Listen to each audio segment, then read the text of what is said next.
जय हिंद दोस्तों। इस वीडियो में आपका स्वागत है। दोस्तों, आज की इस वीडियो में हम अंक और संख्या को बहुत विधिवत तरीके से सीखने वाले हैं। सबसे पहले हम अंक की बात करेंगे तो गणित जो भाषा होता है उसमें 10 प्रकार के चिन्हों का प्रयोग किया जाता है। एक आपका 0 हो गया, 1 हो गया, 2 हो गया, 3 हो गया, 4 हो गया, 5 हो गया, 6 हो गया, 7 हो गया, 8 हो गया और 9 हो गया। ठीक है, यही क्या है 10 प्रकार के चिन्ह हैं गणित भाषा में जो प्रयोग किए जाते हैं। इन्हीं चिन्हों को हम क्या कहते हैं? अंक कहते हैं। क्या कहते हैं जी? अंक कहते हैं। ठीक है, अर्थात कह सकते हैं 10 प्रकार के जो चिन्ह हैं गणित भाषा में वही क्या कहलाते हैं? अंक कहलाते हैं। अब अगर हम संख्या की बात करें, इसी में से अगर मान लीजिए हम 7 को ले लिए, 8 को ले लिए और 6 को ले लिए।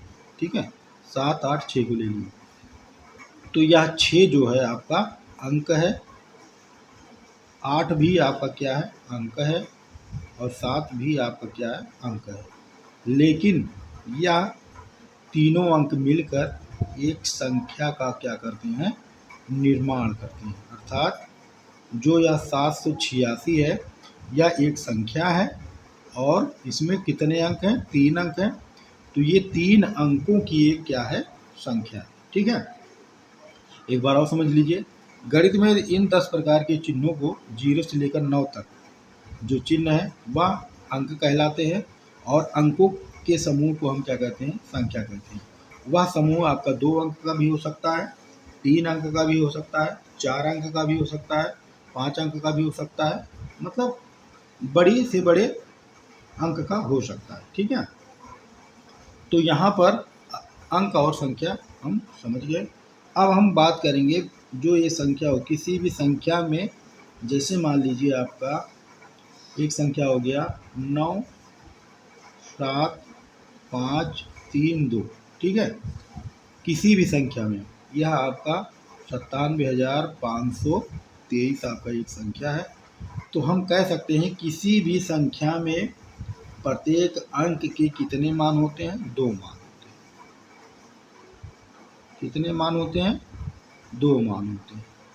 एक आपका होता है स्थानीय मान। क्या होता है जी? स्थानीय मान। और दूसरा आपका जो होता है वह जातीय मान होता है। क्या होता है? जातीय मान या फिर अंकित मान। यानी कि कहने का तात्पर्य है कि प्रत्येक संख्या में जितने भी अंक हैं उन सभी अंकों का 2 मान होता है। एक आपका स्थानीय मान होता है और एक आपका जातीय मान होता है। जैसे मान लीजिए आप 97,523। ठीक है, 97,523 आपका एक संख्या है। इसमें जैसे अगर हम निकालते हैं 3 का अगर हम निकालते हैं 3 का स्थानीय मान, 3 का स्थानीय मान निकालेंगे तो कितना हो जाएगा? 3 ही होगा। ठीक है, और 3 का जातीय मान अगर हम निकालेंगे तो यह भी कितना होगा? 3 ही होगा। ठीक है, इसके अलावा अगर हम 7 का निकालते हैं, 7 का अगर हम निकालते हैं स्थानीय मान, 7 का स्थानीय मान कितना हो जाएगा? 7,000 हो जाएगा, क्योंकि ये इकाई, दहाई, सैकड़ा, हज़ार, हज़ार के स्थान पर है तो इसका स्थानीय मान 7,000 हो जाएगा।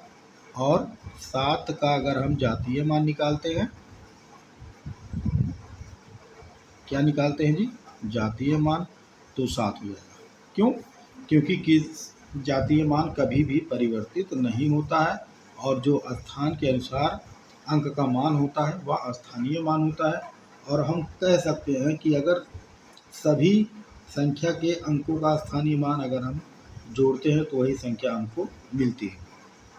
ठीक है, क्या कि कहने का मतलब यह है कि अगर सभी अंकों का स्थानीय मान अगर हम आपस में जोड़ देते हैं तो हमको वही संख्या मिलती है। इसके अलावा किसी भी संख्या के इकाई के स्थान पर जो आने वाला अंक होता है उसका स्थानीय मान और जातीय मान क्या होता है? सेम होता है। जैसे मान लीजिए 215 आपका कोई संख्या है या इकाई के स्थान पर है, इसका स्थानीय मान और इसका जातीय मान दोनों 5 ही होगा, अर्थात या समान होगा। ठीक है, तो इस प्रकार हम अंक और संख्या के बारे में सीखते हैं। ठीक है, मिलते हैं अगले वीडियो में, तब तक के लिए जय हिंद।